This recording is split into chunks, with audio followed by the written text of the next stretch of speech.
The table was set. Two political giants face to face to discuss ending the raging Russia-Ukraine war. It was a red carpet welcome in Alaska, but also an awkward reality check for Russian President Vladimir Putin. The summit was historic, but Putin made headlines for another reason. Putin had to cough up nearly $250,000 in cash, about 2.2 crore rupees, just to refuel 3 aircraft during his high-stakes meeting with U.S. President Donald Trump on August 15th. Yes, cash, in hand, in Alaska. Why? U.S. sanctions on Russia. U.S. Secretary of State Marco Rubio, in an interview, revealed Putin's delegation couldn't use the American banking system because of the sanctions. They had to offer to pay in cash to refuel their airplanes, Rubio said. A stark reminder that sanctions may not stop wars, but they sting. It didn't end there. Reports say Russian officials and journalists on the trip couldn't use local SIMs or bank cards either. The Kremlin entourage was locked out of modern financial life during their stay.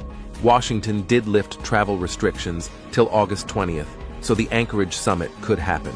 Not the first time either. Earlier this year, sanctioned Kremlin envoy Kirill Dmitriev managed to meet Trump's aide, Steve Witkoff, in Washington.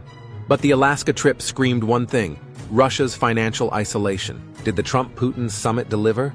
Not really. Both leaders made vague noises about progress, but there was no concrete step towards a ceasefire in Ukraine, something Trump had publicly dangled before the meeting. Instead, sanctions, tariffs, and trade disputes dominated the background music. Trump, in an interview, rated the summit 10 out of 10. He even appeared to soften his tone, saying he might think about sanctions in 2 or 3 weeks, but not immediately. Trump has talked tough on Putin, warning him of very severe consequences if a peace deal is not reached, but has still not imposed any immediate sanctions on Russia, despite giving multiple deadlines. Is this because sanctions aren't as effective as they look? Well, Rubio's statement on sanctions suggests so. Rubio said sanctions may not instantly change Russia's behavior, but they're still a vital tool. Sanctions take months and sometimes years to bite, Rubio said.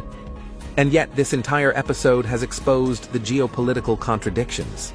For instance, while Washington slaps penalties on Moscow, Trump has been tightening the screws on India too, imposing a 25% tariff on top of an earlier 25% levy over New Delhi's continued purchase of Russian oil, a brutal 50% tariff on Indian goods. India calls it unfair, unjustified, unreasonable, warns it could hammer key exports, textiles, leather, and marine products. New Delhi accuses the West of hypocrisy, pointing out that the US and Europe keep buying Russian goods even as they pressure others to cut ties. So here's the scenario after the summit. Putin may have smiled for the cameras in Alaska, but sanctions forced him to dig deep inside his wallet. Trump may have hailed a successful summit, but Ukraine is no closer to peace. And India, supposedly a partner in Washington's China strategy, is reeling from punitive tariffs. Meanwhile, across the Atlantic, the UK says Europe is considering fresh sanctions to tighten the noose further on Moscow. So what's the takeaway? For Russia, sanctions are more than just diplomatic tools. They now shape the smallest details of statecraft, from plane refueling to cell phone use abroad. For the US, Trump's strategy remains muddled. Tough talk on Moscow one moment, softer language the next, and punitive tariffs on India in between. And for the world, it's a reminder that sanctions can isolate economies, but not necessarily change wars. The Ukraine conflict drags on. 4 years in, the big players are still meandering, with speeches, with sanctions, and with cash at the gas pump.